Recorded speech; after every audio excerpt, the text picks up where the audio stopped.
Bom dia, alunos do oitavo ano. Espero que esteja tudo bem com vocês. Neste vídeo eu vou explicar os conceitos da apostila da FTD. Nossa aula estava estruturada para fazer uma leitura das páginas 120 e 121, resolver o exercício da página 121 e 122 e também tinha um link ali de um vídeo do YouTube para vocês assistirem e complementar o estudo sobre a raiz quadrada. Deixa eu ampliar a tela aqui. Então, na apostila de vocês ali, tem o seguinte, começa com um problema. Um quadrado tem área igual a 36 centímetros ao quadrado. Qual é a medida do lado desse quadrado? Pela forma da área do quadrado, A igual a L ao quadrado. Então, nós temos. Então, olha só, tem um quadrado aqui. A área a gente sabe que é 36 centímetros quadrado, mas a gente quer saber o lado. Geralmente, a gente tem o lado, quer saber a área. Aí, a área, né, para calcular o lado é L ao quadrado. Bom, então é só jogar na formulazinha, olha só. Eu tenho 36 que é a área e isso aí é igual a L ao quadrado. Então eu tenho que pensar qual é o número que elevado ao quadrado vai dar o 36. Isso vem ideia de raiz, né? Então A é a área, L é a medida do lado. Assim, para responder a pergunta, temos obter um número L que elevado ao quadrado tem um resultado 36. Esse número pode ser 6 ou menos 6, pois 6 ao quadrado é igual a 6 vezes 6, que é 36, e menos 6 ao quadrado é igual a menos 6 vezes menos 6, que vai resultar no 36. Como esse valor representa uma medida de comprimento, devemos considerar apenas o número positivo 6, pois não existe medida de comprimento negativa. Portanto, a medida do lado do quadrado é L igual a 6 centímetros. Também podemos determinar a medida do lado desse quadrado calculando a raiz quadrada de 36.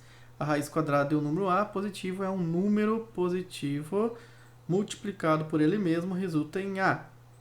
Nesse caso, o número positivo que multiplicado por ele mesmo resulta em 36 é o 6. Indicamos o cálculo da raiz quadrada de 36 por raiz quadrada de 36 igual a 6, porque 6 ao quadrado é igual a 36. Então, por que a gente não pode pegar número negativo? Porque quando a gente vai trabalhar com medida, não tem como a gente trabalhar com números negativos. Imagina eu medir algo que dê menos 6 centímetros. Não tem como, né? Vai ser 6 centímetros. Então, essa operação é chamada radiciação. Nela destacamos o seguinte. Olha só.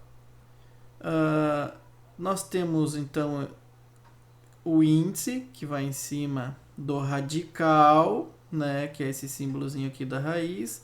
O radicando é o que vai aqui embaixo. Esse conjunto a gente chama de raiz quadrada, porque é índice 2. O resultado também a gente chama de raiz quadrada, né? É o resultado dessa operação aqui, que a gente chama de radiciação. Em geral, representamos uma raiz quadrada sem o índice 2. Então, quando aqui for 2, não precisa aparecer, né? A gente sabe que ele está ali. Agora, quando for outros valores, aí precisa aparecer.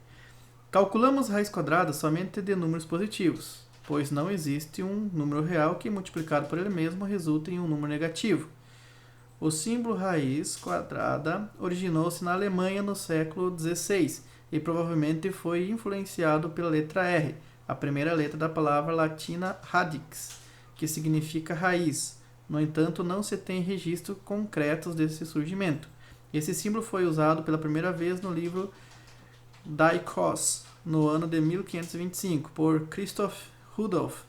Com o passar do tempo, foi acrescentado o índice à esquerda para denotar as raízes cúbicas, as raízes quartas e assim por diante.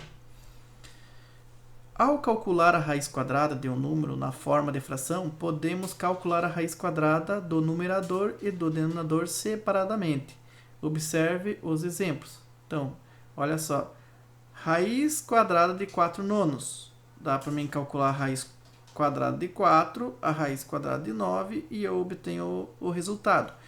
A raiz quadrada de 4 é 2, porque 2 vezes 2 é 4, e a raiz quadrada de 9 é 3, porque 3 vezes 3 é 9. Ou seja, terei a fração 2 terços. Isso significa que a raiz quadrada de 4 nonos é 2 terços. Por que isso? Porque 2 terços elevado ao quadrado é 4 nonos. 2 terços vezes 2 terços dá 4 nonos.